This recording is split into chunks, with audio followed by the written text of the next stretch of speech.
Hello and welcome to ILTV's Elections Arena. I'm Aaron Porras, and today in the ring, Blue and White Chairman Benny Gantz presses forwards with his coalition negotiations while conflicts in security and religion and state divide the country. But first, today I'm joined by none other than the founder of the Front for the Protection of Democracy, Zaki, and on the other side, political strategist and director of English operations for the New Right Party, or Hayamina Hadash, Jeremy Saltan.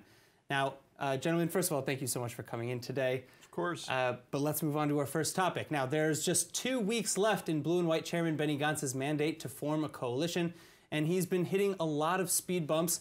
But with the prospects of a third election looming overhead, it seems that the solid block of right-wing and religious parties is finally starting to crack.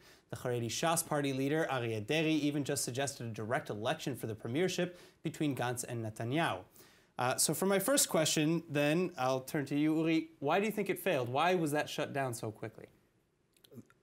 The negotiations or the No, Deri's idea. First of all, I'm not sure it's shut down already. I mean... well, Netanyahu said, I'm not going for it, and then the right-wing bloc released a statement afterwards saying, you know, we're going back to our previous statement. It was, I think, if it will, if it has any chance, it has to come with a consensus between Netanyahu and Gantz. The reason Netanyahu declared he's not supporting it is because he needs to maintain the bloc under any circumstances. Netanyahu's cling to power is not only from a political reason, but his own struggle to remain in liberty, right? To remain out of jail. And he knows he has to be prime minister. If Deri opens the door for an alternative prime minister, no rotation, nothing there, because if it will be Gantz and Netanyahu and Gantz wins, and he has a good chance of winning because there's fatigue in the right-wing camp, then that means Netanyahu, after, I don't know when the election is going to take place, March, then Netanyahu is over, he's not the prime minister. Today, he still has a chance, either in a rotation or another elections, the way he sees it, to stay in power. And that's why Netanyahu would not go for it. Jeremy? Well, first of all, Netanyahu did not rule it out. He said he's not promoting it. And when it comes to Netanyahu, it's always important to look at the exact wording that he uses. I agree. Look, this is a creative solution. There are many solutions. If I'm Gantz, I actually don't take this deal. There was a poll that did come out about a week ago where they asked if there was a straight-up vote for prime minister, who would you choose? And Netanyahu had a 10-point lead. So I don't think it's a coincidence that Gantz is trying not to comment on this and hoping that this sort of goes through the news cycle. Of course, look, this is Gantz's time right now to form a coalition. The mandate is in his hands, yet similar to what we had when Netanyahu had the mandate, the one who is driving the news cycle is Netanyahu and the right. Well, Gantz has not had any meetings this week. There are no meetings set up for the next 2 weeks. It's almost like he's just waiting until the last minute. Then do you think he's going to be successful at all, or is he going to have to give up the mandate? I think that he's not going to be successful. There's stuff that he can do in order to actually be successful. He has to take the 3 no's, and he has to at least decide yes to one of them. The first no is no to Netanyahu. He's saying yes to Likud, but no to Netanyahu. That's a very difficult position to have. Just as Netanyahu can't decide who the leader of Blue and White is, Blue and White cannot decide who the leader of Likud is. That's just the way that it is. In terms of the second no, they say no to the Haredim. Well, if you're going to say no to the ultra-Orthodox parties, you're allowed to say that, but that's not going to help you go ahead and form a government. And the third no is they're saying no to the settlers. They don't want to see the right wing in a coalition with them as well, in terms of the Blue and White camp and their block of 44. So, look, if you're going to go ahead and stay with all 3 of those no's, you are not going to form a government. You're going to finish your 28 days, and it's going to then go to the Knesset. So do you agree that he has to kind of bend on at least one of these issues in order to form a government to be successful? Or Well, can depends he do if you it accept without? that notion that it's on Gantz's side of the table. Well, right now it right? is. It is right now, and it was on Netanyahu's side, and he failed twice already in the last year to form a coalition. The problem is that the Knesset is divided in such a way, and Netanyahu insists on having the bloc together. I think the real, you take outside politics, you know, I'm not a big fan of a unity government, or, you know, I would rather have a left-wing government. But the only feasible government in this Knesset with those results that has a chance, because Lieberman is the holding the balance between the two blocks, is a unity government between the two big parties, that is blue and white and the Likud party. Now, Netanyahu comes to the table with the bloc. I must say, I must salute even the leader of Jeremy's party, Naftali Bennett, or the co-leader, who said, Netanyahu, you don't have to, if I'll stay in opposition, that's fine. A unity government is more important than the bloc. The problem is that nobody else in the bloc is saying that, and Netanyahu insists on the bloc. When we talk about the bloc, what is the bloc?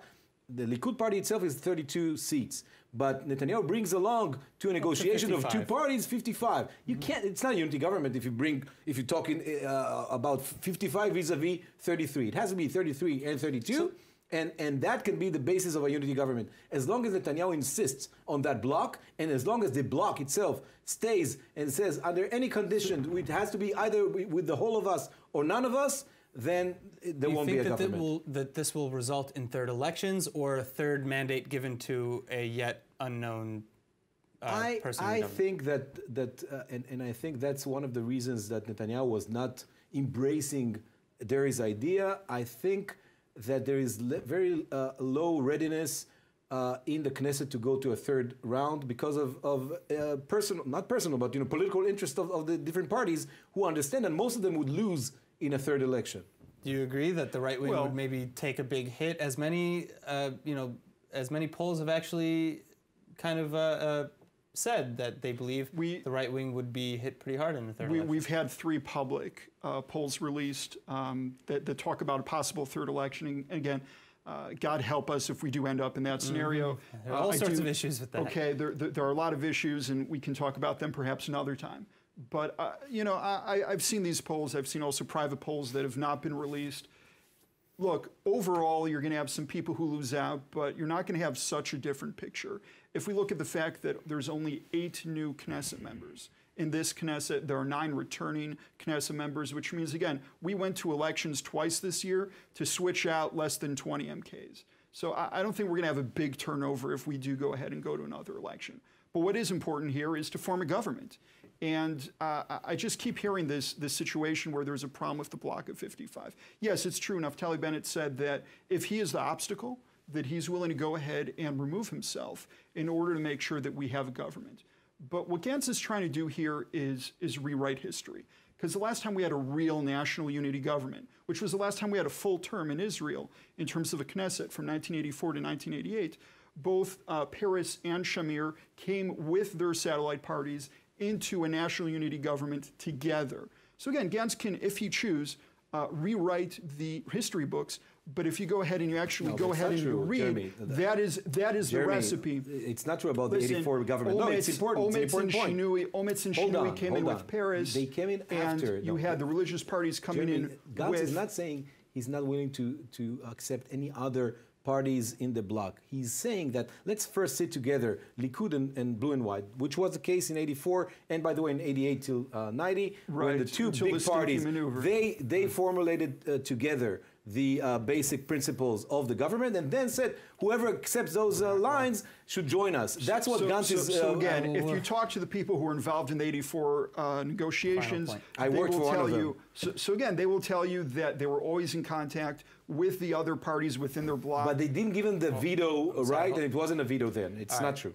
Well, unfortunately, we're gonna have to move on. We'll see how Gantz fares. Yeah, we'll have at least 50 days more to discuss. No, 40 days. Like yeah, two more weeks hopefully, and then the extra 21 days, and then 14 days after someone gets it. This is depressing math. I hope not. But moving on to our next topic. In the days since the latest rocket attack on southern Israel from Gaza, Qatari envoy to the Strip, Mohammed al-Ahmadi, is now announcing that his nation will have difficulties continuing its financing of the Hamas-led enclave. Since 2012, Qatar is estimated to have spent over $1 billion on the Strip. Though, to keep the money coming, Hamas says that they will try to appeal the decision now, warning also that the deficit could lead to an explosion with Israel. And at a rally on Monday, Hamas leader Yahya Sinwar even waved around a gun and threatened to turn Israel's cities into ghost towns. So I'll start with you, Jeremy, this time. Why isn't Israel, doing more to answer the calls from Sderot, from the south, or even from Gantz and the opposition? Why isn't Israel conducting a more thorough operation? So it's a very important question. Right now, we have a lot of challenges on our northern border. Okay, you can just see how many people are right now in the streets of Beirut protesting the government over there. Syria is a complete mess. We also have to deal with the new reality with the U.S. exit from the Syrian stage. We have additional issues coming up in Iraq that we did not have previously. Of course, Iran is going ahead and doing a lot of things. We have issues right now, of course, with the proxy war with Yemen, where it looks like Iran is making a lot of ground compared to where they've been in previous months. So with all of that happening right now, you look at what's going on with Gaza, and that is not the main strategic threat that Israel is dealing with. Do you think it's a diversion, the attacks in Gaza? So again, when you're Iran and you have all these proxies, you have the ability to go ahead and challenge Israel from a bunch of different sides. And Gaza, for the most part, has been a humanitarian issue. And I understand that they're trying to go ahead and try to create a political issue out of their humanitarian issue. But right now, it's really a humanitarian issue. Other than the blockade, which Hamas is trying to remove, there is absolutely nothing more that they can ask from the Israeli government. We've gone back to the original borders. There are absolutely no soldiers and no settlements in there. So you have a situation where they have internal issues. They're trying to go ahead and find a scapegoat. They're finding Israel as that scapegoat. They're getting more money, whether it's from Qatar or from Iran. But Israel pulled out unilaterally from Gaza in 2005. Correct. It's now 14 years later, and the citizens of Sderot in the south are complaining of constant threat of attack. Yes. And so, we're talking about now how the ground has shifted maybe beneath us in the neighboring countries, but this has been an issue for 14 years now. So the question is begged, why hasn't anything been done so far, Uri? I think it's a combination. First of all, a bad but perhaps predictable political choice in Gaza that turned into a military coup of the Hamas taking over, and the Hamas, has an interest to divide Gaza at the moment to maintain its own control over Gaza. So you're saying we shouldn't have pulled out in the first place, but now no, I did not say that. I'm happy to hear that if that's what. But we said in real time that the best way to evacuate and to pull back from Gaza would have been with an agreement with the Palestinian Authority, something that hasn't been done, and we see the results later. But that's ancient history now. What needs to be done, and we can't run away from it, is two things. First, we need to understand there is no military solution to the Gaza problem. Netanyahu understands that. Netanyahu, I should say, on his behalf, he's not willing to bring ground forces into Gaza to reconquer Gaza, whatever. He understands that that's a path with no end to it. But what he's not doing, and I think it's because of political reasons, is to have a political agreement that would include Gaza. Perhaps in the first part of it would be to have a humanitarian relief. How can you do that when Gaza is run by Hamas, an internationally recognized terror organization? Netanyahu is negotiating with Hamas all the time. He allowed the Qatari money there. To give them official status like that. No, not to give any official status. What you need to enable politically is to have the Palestinian Authority coming back there. But what you need to do at the moment is to lift the blockade for any goods that are not security threatening the state of Israel. And how would you know that without a blockade? I'm not saying that you shouldn't have control. You shouldn't have. So how can you have control without a blockade? No, but a blockade is blocking. Exactly. Control is saying this is okay. This is okay.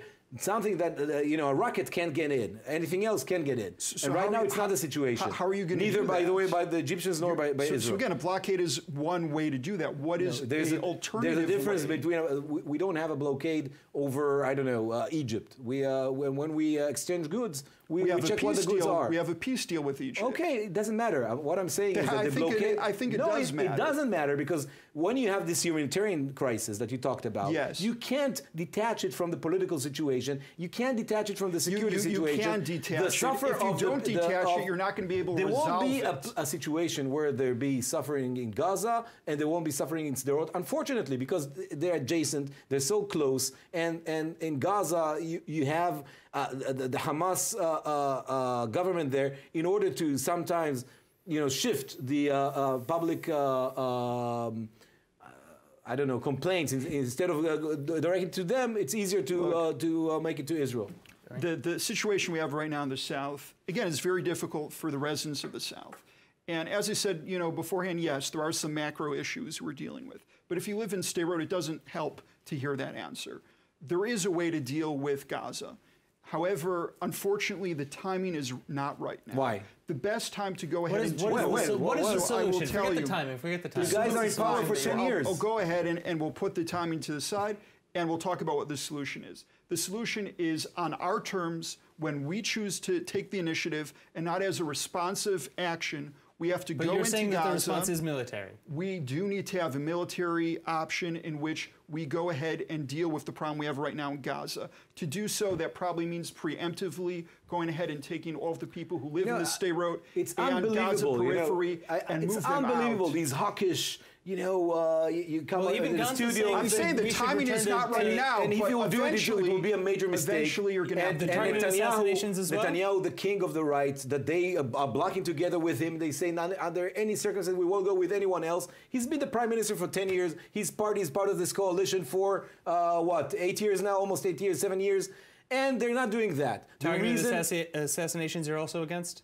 They're not doing it. It's not me. I'm not saying. And by the way, the military under Gantz didn't do it as well. But Gantz is right now calling to return to that policy. Do you Gantz is also a politician, and he's saying things that would be nice to the ears of Jeremy Saltan. But Jeremy Saltan is representing a party that is part of this coalition for the last 10 years who hasn't done this. And why? Why didn't Bibi the hawk do that? Because it's not a viable solution. It would not end. The timing. He was dragged by the leader of his party. He was dragged into an operation in Gaza that didn't help him at all, didn't change the situation at all. So you're saying that we should not have gone after the terror tunnels? I'm not saying anything. What I'm saying is... We lost Israeli lives I'm not saying anything. I look at what your government is doing. We did not do it beforehand. But why aren't you doing that? So again, the timing is not right. When is it right? You need to have a timing in which Tell that to Sderot's people. When is the time? Again, the threat that Gaza... You can't attack me for your own policies. It doesn't make any sense. You don't understand the policy. If you're going to say that Gaza is at the same level as Iran, I mean, Iran is a much bigger threat to Israel than Gaza. Yes, Gaza can go ahead and put us in the bomb shelters. There is a very big difference between just putting us in the bomb shelters and having the actual threat of Iran. So when will the Iran threat end? And hitting us. So you tell Sderot's people to wait till the Iran threat is I am saying there is a solution, but we can't do it right now. All right, I think it's just, I'm sorry, demagoguery. It's not a real... If you really support on what you say, then go ahead and do it. So again, you need to do it when it makes sense. All right, now we're going to have to unfortunately move on to our third topic. Sure. I know we can talk about this endlessly, but unfortunately we do have to move on. So the economy ministry secretly amended its regulations recently in a move that seems to target only the secular and non-Jewish, but basically the ban on importing non-kosher meats has now been extended to include pork and lard products by conditioning their imports on a kosher seal of approval, which, by the way, by definition is impossible. So, first question, why? Why is this happening? Uli, would you like to start us off? Why go after pork products in this weird secret move? First, I would say that I wish that all of us would stop eating meat. I stopped eating meat. In general, it would be better for the environment, for the animals, for everyone. But unfortunately, it's not the situation. Why? I don't know why, by the way. I think it's a mistake by this government. I think that anything that is being done by coercion, and I'm a person of faith, I never ate pork, even when I used to eat meat. But having said all that, everything that is done through coercion is a mistake. I think that, blocking public transportation on Shabbats, on Saturdays, making only Orthodox weddings and divorce as legal in Israel, and also the coercing kosher legislation, both on import or on domestic consumption. That's a mistake, and especially right now when you see how much this card plays. If I were the religious parties, The minute Gantz, when he had the advantage over Netanyahu, it's when he started talking about a secular government. People here are fed up of coercion. And by the way, not only seculars, even many people within the right, Orthodox camp, right, understand that this is a mistake, that any person should have their own choice. And, you know, Brit is not part of our legislation. Almost 98% of the Israelis have Brit. Yom Kippur, no law that prevents driving on Yom Kippur. Nobody almost drives on Yom Kippur. When you don't have legislation, then people respect the religion much more. So, look, we in Israel define ourselves as a Jewish and democratic state. There's an internal debate what that means. When it comes to religion and state issues, that's when it gets the most complicated. What we have done over the last, 70-something years since we founded the country is to follow a set of rules known as the status quo. I think that any movement that is made by either side, any move that is coercive one way or the other, is something that's problematic. I do agree you need to have dialogue if you want to go ahead and make changes. In terms of the pork, there is an existing law called the pork law. And what they're trying to do here, yes. So by the way, by the Rabin government. But pork, I can explain it on seafood products were given an exemption. So again, I can explain it on a legislative level, if you want, on a philosophical level, whatever level you want me to explain it on. Obviously, when we're talking about internal raising and stock of which is pigs, also heavily regulated and limited. Of course it is, but I'm saying that this obviously does not deal with that particular issue.